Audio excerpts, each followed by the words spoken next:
Very good morning, students. You are most welcome in AB and JJ and online math class.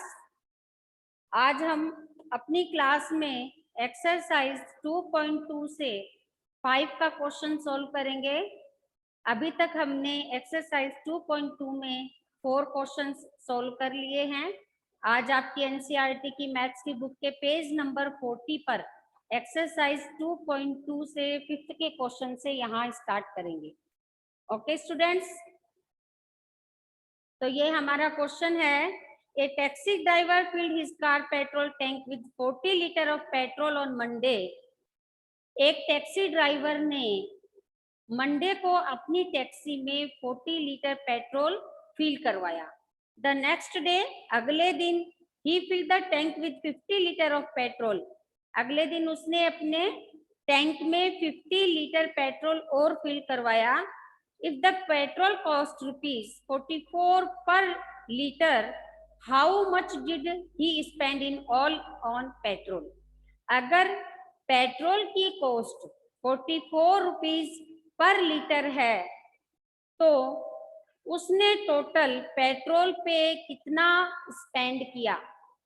यानी कि taxi driver ने Monday को petrol fill करवाया 40 litre, next day Tuesday को करवाया 50 litre. तो अगर पेट्रोल की कॉस्ट 44 रुपीज पर लीटर है तो टोटल कितनी मनी उसने स्पेंड की पेट्रोल पे इन 2 दिनों में। तो देखिए, हम स्टार्ट करते हैं question number 5। Petrol field on Monday. Monday को कितने लीटर? 40 litre petrol.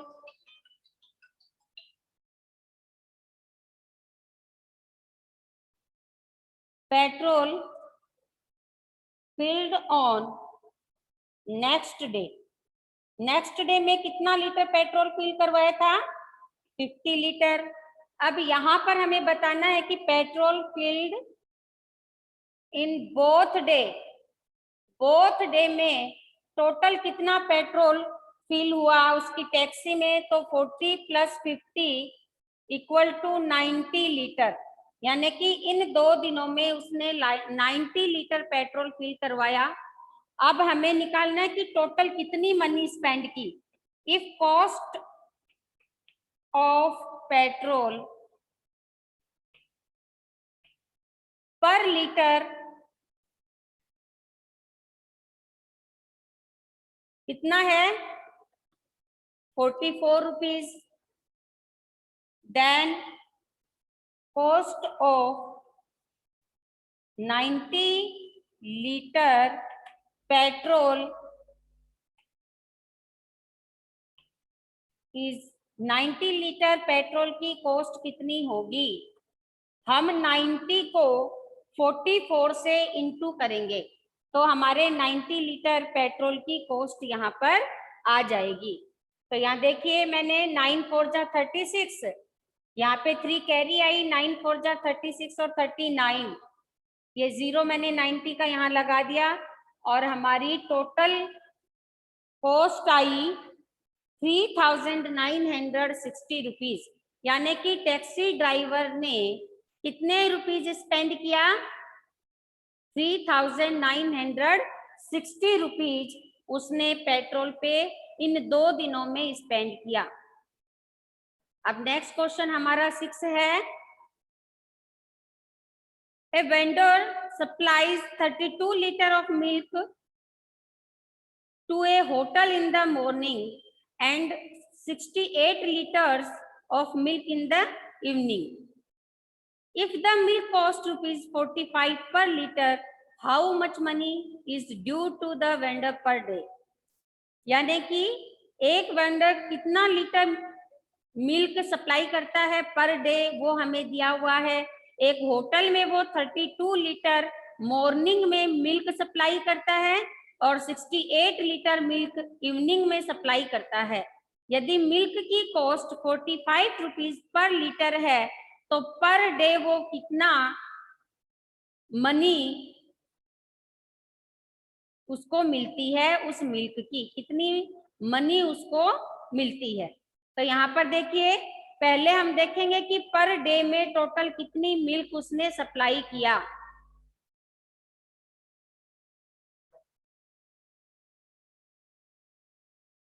हमारा question 6,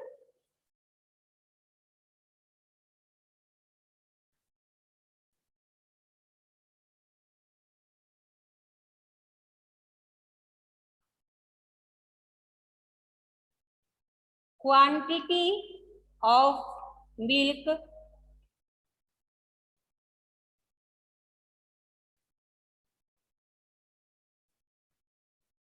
supplied on in the morning में कितना लीटर सप्लाई करता है? 32 litre.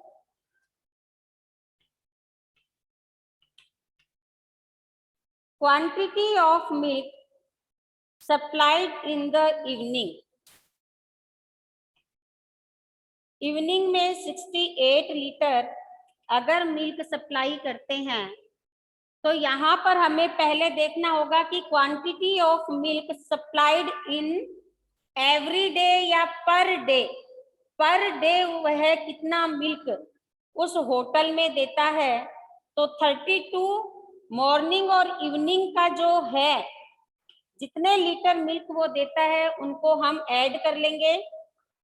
It means per day वो 100 लीटर मिल्क सप्लाई करता है। अब यहाँ पर देखो, इफ कॉस्ट ऑफ पर लीटर मिल्क इज, अगर पर लीटर मिल्क की कॉस्ट कितनी है? 45 रुपीज है, तो हमें टोटल कॉस्ट निकालनी है। देन कॉस्ट ऑफ 100 लीटर, क्योंकि पर डे में वो कितना लीटर मिल्क सप्लाई करता है? 100 लीटर। तो हम क्या करेंगे, कॉस्ट को टोटल क्वांटिटी से इनटू कर देंगे और ये हमारा आंसर आ गया 4500, यानी कि 4500 रुपीज पर डे वेंडर को मिलते हैं मिल्क के। अब आपका क्वेश्चन यहाँ पर 7 क्वेश्चन में मैच द फॉलोइंग, आपको जो प्रॉपर्टीज यहाँ पे आगे दी हुई हैं उन प्रॉपर्टीज को देखते हुए मैच करना है। तो यहाँ हम अपना 7 क्वेश्चन चलो स्टार्ट करते हैं।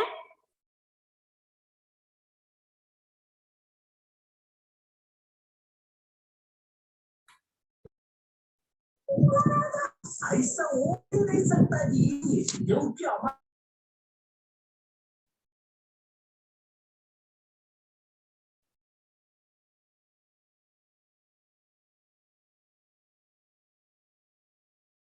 क्वेश्चन 7 देखिए, मैच द फॉलोइंग।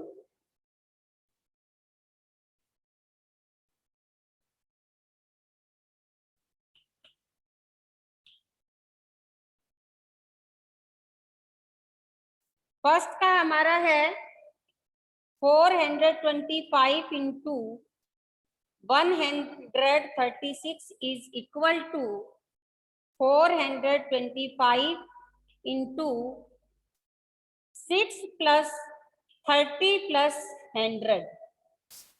सेकेंड इसमें हमें दिया हुआ है 2 into 49 into 50 is equal to 2 into 50 into 49। और इसी में हमारा थर्ड क्वेश्चन है 80 plus 2005 plus 20 is equal to 80 plus 20 into 2005। Properties हमें इनके आगे दी हुई हैं। ए पे हमारी प्रॉपर्टी है कम्यूटेटिव प्रॉपर्टी,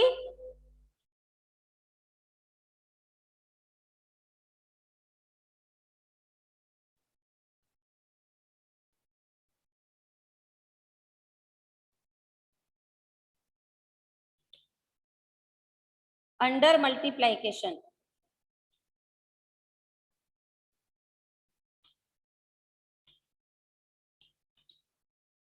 बी पे हमारी प्रॉपर्टी दी हुई है क्यूमुटेटिविटी अंडर एडिशन।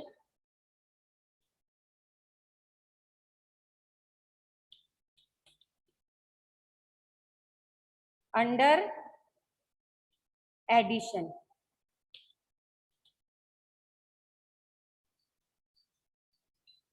फिर हमारा सी पे है डिस्ट्रीब्यूटिविटी ऑफ मल्टीप्लिकेशन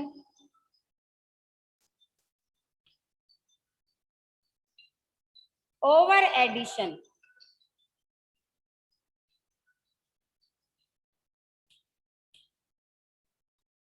अब हमें इनको मैच करना है। लो आराम से। यस बेटा, तू बोल। ये हमने यहाँ पर अपना क्वेश्चन लिखा है। तो ये देखो, मैच द फॉलोइंग में फर्स्ट क्वेश्चन आप देखिएगा, 425 into 136 is equal to 425 into 6 plus 30 plus 100। यहाँ पर देखो 136 को यहाँ पर डिस्ट्रीब्यूट किया गया है 6 प्लस 30 प्लस 100। तो इसमें कौन सी प्रॉपर्टी का यूज हुआ? Distributive property of multiplication over addition. Distributivity property का यूज हुआ ना, तो फर्स्ट को हम सी से मैच करेंगे। अब सेकंड हमारा है 2 into 49 into 50 is equal to 2 into 50 into 49। अब यहाँ कौन सी प्रॉपर्टी यूज हुई है ये हमें देखना है। ये देखो, क्यूमुटेटिव प्रॉपर्टी में मैंने आपको बताया था कि इसमें डिजिट्स को अगर हम जगह चेंज कर दे तो उसके आंसर पर कोई फर्क नहीं पड़ता। यहाँ पर 2 इंटू 49 है, फिर 50 है, यहाँ पर 2 इंटू 50 को पहले लिया गया है, 49 को बाद में, लेकिन इसके आंसर पे कोई भी फर्क नहीं पड़ेगा। ये हमारा क्यूमुटेटिव प्रॉपर्टी है। तो यहाँ पर क्यूमुटेटिविटी अंडर मल्टीप्लाइकेशन, मल्टीप्लाई का साइन आप देख रहे हो ना, तो ये मल्टीप्लिकेशन प्रॉपर्टी हुई। तो इसको हमें ए से मैच करना है। फिर हमारा नेक्स्ट देखो, 80 प्लस 2005 प्लस 20 इक्वल टू, यहाँ पर शायद हमारा है 80 प्लस 20 इंटू 2005। तो यहाँ आप देखिएगा, हमें again commutative property under addition, addition के यूज, क्योंकि यहाँ पर एडिशन का साइन यूज किया गया है, तो इसको हमें क्यूमुटेटिव प्रॉपर्टी से मिलाना है। थर्ड का हमारा बी से मैच होगा। ठीक है, इस तरह से हमारी ये एक्सरसाइज 2.2 यहाँ पर खत्म हो गई। आज हम अपनी नेक्स्ट एक्सरसाइज 2.3 से भी कुछ क्वेश्चंस सॉल्व करेंगे। तो आप अपने बुक की पेज नंबर 43 निकालेंगे, जिस पे आपकी एक्सरसाइज 2.3 दी हुई है। एनसीईआरटी की मैथ्स की बुक में आप पेज नंबर 43 पे एक्सरसाइज 2.3 आप निकालो। एक्सरसाइज 2.2 हमारी यहाँ पर 7 क्वेश्चन नंबर पे खत्म हो चुकी है। अब 2.3 एक्सरसाइज हम यहाँ पर करेंगे। तो 2.3 का फर्स्ट क्वेश्चन अब अपन सोल्व करते हैं। तो देखिएगा फर्स्ट क्वेश्चन है क्या। क्वेश्चन फर्स्ट हमारा है, which of the following will not represent zero. कौन सा ऐसा डिजिट है जो हमें ये दी हुई है, इसमें से कौन सा ऐसा है जो कि 0 को रिप्रेजेंट नहीं करता। हमें कौन सी वो डिजिट देखनी है जो कि 0 को रिप्रेजेंट नहीं करता है। ठीक है, तो आप डिजिट्स देखिएगा। तो देखिएगा फर्स्ट में हमारे पास कौन कौन सी डिजिट्स दी हुई हैं। 1 + 0, बी पे हमें दिया हुआ है 0 × 0 और सी पे हमें दिया हुआ है 0/2 और डी पे हमें दिया हुआ है 10 - 10/2। अब इनमें से हमें बताना है कि कौन सा डिजिट ऐसा है जो कि 0 को रिप्रेजेंट नहीं कर रहा है। तो हमें क्या करना है, सपोज कोई भी नंबर, एनी नंबर हमें दिया हुआ है, उसको अगर हम 0 से मल्टीप्लाई करें तो हमारा 0 आंसर आ रहा है कि नहीं, ये हमें फाइंड करना है। तो फर्स्ट क्वेश्चन, हम इन क्वेश्चंस को बारी बारी सोल्व करेंगे और देखेंगे कि कौन सी डिजिट को सोल्व करने पे हमें 0 मिल रहा है और कौन सी डिजिट को सोल्व करने पर 0 नहीं मिल रहा। तो यहाँ देखो फर्स्ट डिजिट हमारी है 1 में, अगर हम 0 मीन्स कुछ नहीं, 0 मीन्स क्या होता है, कुछ नहीं, तो 1 में अगर कुछ भी हम ऐड नहीं करेंगे तो क्या बचा, 1 बचा। अब कोई भी नंबर में अगर हम 0 को ऐड करते हैं, इट मीन्स वो इटसेल्फ नंबर हमें क्या मिलता है, इटसेल्फ नंबर मिलता है, वो नंबर एज इट इज हमें आंसर में मिलता है। तो यहाँ पर हमने 1 में 0 को प्लस किया, 1 में 0 मतलब 0 यानी कुछ नहीं, यानी कि 1 में हमने कुछ भी ऐड नहीं किया, तो हमारा आंसर कितना रह गया, 1 रह गया। अब यहाँ पर किसी भी नंबर को अगर हम 0 से कभी भी मल्टीप्लाई करते हैं तो हमारा आंसर 0 आता है। अब यहाँ देखिएगा 0 को में अगर किसी भी डिजिट का डिवाइड देंगे तो भी हमारा आंसर हमें हमेशा 0 मिलता है। तो यहाँ भी हमने 0 में 2 को डिवाइड किया, यानी 0 में 0 को 2 से डिवाइड किया तो हमारा आंसर क्या आया, 0 आया। अब डी वाले में हम क्या करेंगे, पहले इसको सोल्व करेंगे। 10 में से 10 को अगर मैं सब्ट्रैक्ट करूंगी तो मेरा आंसर कितना आया, 0।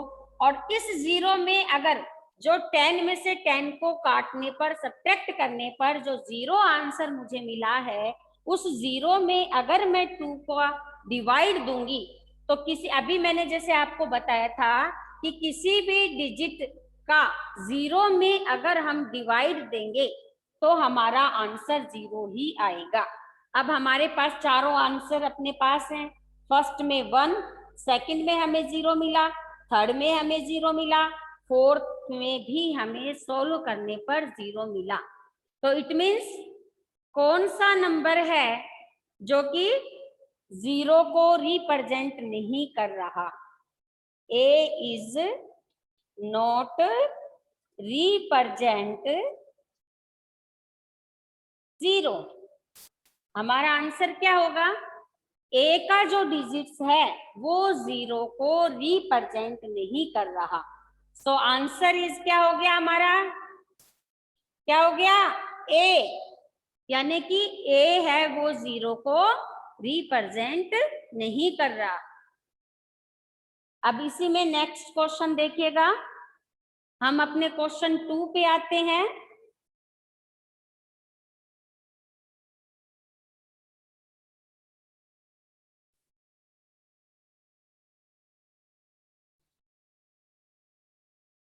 क्वेश्चन 2 है, if the product of 2 whole number is 0, अगर किसी 2 whole नंबर का प्रोडक्ट 0 है, can we say that one और both of them will be 0। तो हम क्या कह सकते हैं कि क्या वो दोनों डिजिट्स 0 हैं। जस्टिफाई थ्रू एग्जांपल्स, कुछ एग्जांपल्स देते हुए आप अपने ये जो क्वेश्चन है उसको जस्टिफाई करें, हमें बताएं, वेरीफाई करें, वेरिफिकेशन करें कि अगर दो होल नंबर को हम मल्टीप्लाई करते हैं और हमारा आंसर 0 आता है, तो वो दोनों नंबर 0 हैं या एक नंबर 0 है, ये हमें इस क्वेश्चन में बताना है। तो हम इसके लिए हमें क्योंकि कुछ एग्जाम्पल देने पड़ेंगे, एग्जाम्पल देते हुए हमें बताना है। इसमें हमें क्या बताया है, हमें पता क्या करना है कि अगर होल नंबर 1 और होल नंबर 2 को मल्टीप्लाई करने पर अगर हमारा आंसर 0 आता है, तो हमें ये वेरीफाई करना है कि वो एक नंबर ही 0 होगा या दोनों 0 होंगे। तो हम कुछ एग्जांपल्स के द्वारा यहाँ पर अपना क्वेश्चन सोल्व करेंगे। फर्स्ट टाइम मैं दोनों होल नंबर्स 0 लेती हूँ और अगर 0 को 0 से इंटू किया तो मेरा आंसर कितना आया, कितना आया, 0 आया। अब यहाँ पर दूसरा क्वेश्चन, अगर मैं 1 को 0 से इंटू करूं तो भी मेरा आंसर कितना आया, कितना आया, 0। अगर मैं 1 को 2 को 0 से इंटू करूं तो भी मेरा आंसर 0 आया। 3 को अगर मैं 0 से इंटू करूंगी तो भी 0 आया। लेकिन अगर मैंने 1 को 1 से मल्टीपल किया तो मेरा आंसर क्या आ गया, 1 आ गया। यहाँ पर मेरा आंसर 0 नहीं आया ना, आया क्या, नहीं आया ना। इट मीन्स इससे क्या वेरीफाई हुआ कि जब कभी हम 2 होल नंबर्स को प्रोडक्ट करें, जैसे आप कर रहे हो। हाँ बेटा वैसा ही करना है। अगर दो नंबर को हम मल्टीप्लाई करें, ठीक है, तो उसमें हमारा या तो पहला नंबर 0 होना चाहिए या फिर एक नंबर तो जरूर ही 0 होना चाहिए, है ना। क्वेश्चन भी तो हमारा यही था, can we say that one और बोथ ऑफ देम विल 0, कि क्या हम कह सकते हैं कि उस टाइम पे हमारा एक नंबर या फिर दोनों ही नंबर 0 होना चाहिए। तो हमारा आंसर क्या आएगा, यस। क्यों कि देखो या तो दोनों नंबर हमने 0 लेंगे तो भी हमारा आंसर 0 आएगा, या फिर 1 नंबर अगर हम 0 लेंगे तो भी हमारा आंसर 0 आएगा। तो इससे हमें क्या वेरीफाई हुआ कि या तो हम yes we can say that one और both of them will be 0, कि हाँ हम कह सकते हैं कि या तो एक नंबर या फिर दोनों ही होल नंबर 0 आना चाहिए, तभी उसका प्रोडक्ट 0 आएगा। अब इसी में क्वेश्चन थर्ड हम देखते हैं। क्वेश्चन थर्ड आप निकालें।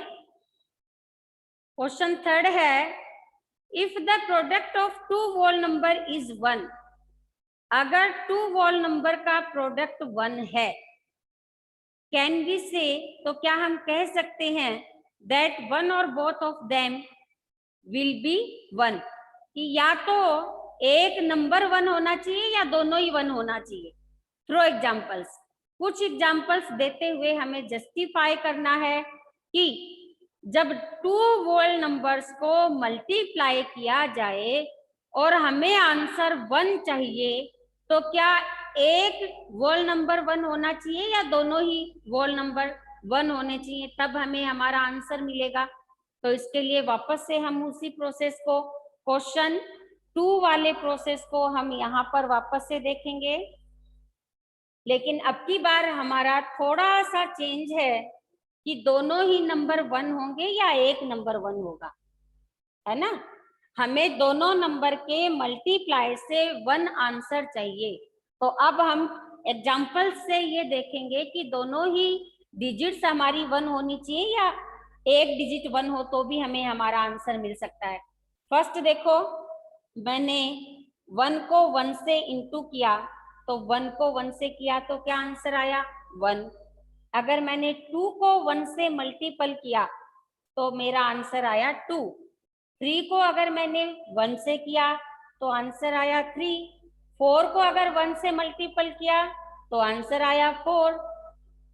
इट मीन्स हमें यहाँ क्या पता चल रहा है कि अगर एक वोल नंबर 1 है और दूसरा अलग है तो हमें 1 नहीं मिलेगा।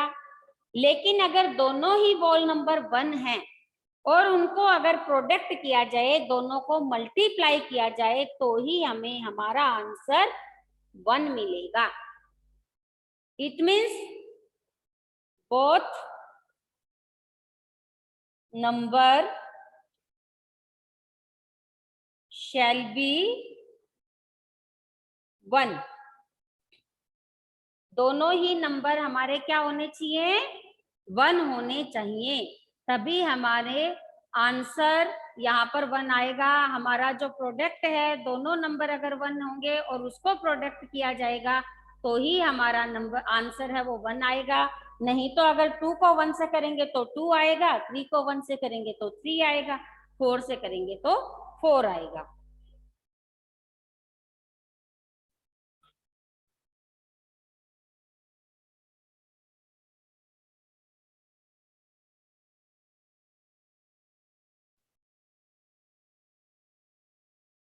इस तरह से आज हमने यहाँ पर अपना एक्सरसाइज 2.1 से 5, 6, 7 क्वेश्चन सोल्व किया और 2.3 के 1, 2, 3 फर्स्ट टू 3 क्वेश्चन यहाँ पर सोल्व कर लिए हैं। तो आज आप अपनी मैथ्स की नोटबुक में इन क्वेश्चंस को करोगे, 2.2 के तीनों क्वेश्चन और 2.3 के तीनों questions. Okay students, next class में हम क्वेश्चन 4 और 5 यहाँ पर सोल्व करेंगे। यस बेटा। मैम नोटबुक ना फ्राइडे को दे जाएंगे।